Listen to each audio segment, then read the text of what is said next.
আসসালামু আলাইকুম দিনী ভাই এবং বোনেরা, সুফি বার্তা থেকে সকলকে স্বাগত।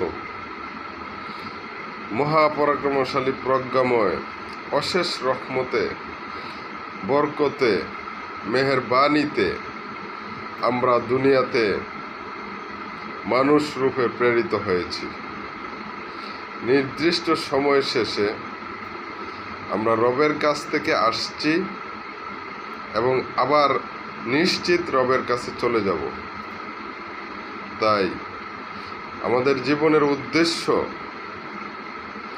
আমরা টেম্পোরারি লাইফে তো অনেক উদ্দেশ্য আমরা সেট করে রেখেছি, বাট পার্মানেন্ট লাইফের জন্য আমার আল্লাহ যে গোল সিলেক্ট করে দিয়েছেন,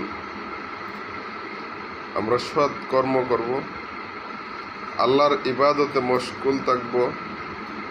দুনিয়াবেও ছেড়ে দেওয়া যাবে না। দুনিয়াতে যদি আমরা সৎকর্ম করি তাহলে আল্লাহ পাক রাব্বুল আলামিন তাহলে আমাদের ওইটাও ইবাদতে শামিল করে দিবে। এই জন্য আমাদের সকালের দিনটা যেন ফজরের নামাজ এবং কোরআন দিয়ে শুরু হয় এবং রাত্রের শোয়াটা যেন এশার সালাত এবং অল্প হলেও কোরআন দিয়ে আমাদের রাত্রের ঘুমটা শুরু হয়, এই চেষ্টা করব। দুনিয়াতে আমরা অসুস্থ প্রতিযোগিতায় লিপ্ত হব না। অসুস্থ প্রতিযোগিতা বলতে আমি এটাই বোঝাতে চাচ্ছি যে অতিরিক্ত চাওয়ায় মানুষকে আত্মার প্রশান্তি কেড়ে নেয়, জীবনের মেইন উদ্দেশ্য থেকে দূরে রাখে। আল্লাহ পাক রাব্বুল আলামিন আমাদের অশেষ রহমতে অসংখ্য নিয়ামত রাজি দিয়ে দুনিয়াতে পাঠিয়েছে।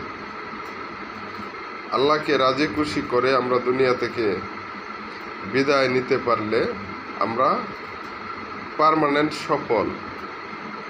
দুনিয়ার চাকরি, ব্যবসা, দুনিয়ার গাড়ি বাড়ি, এগুলো অল দ্যাট টেম্পোরারি সাকসেস।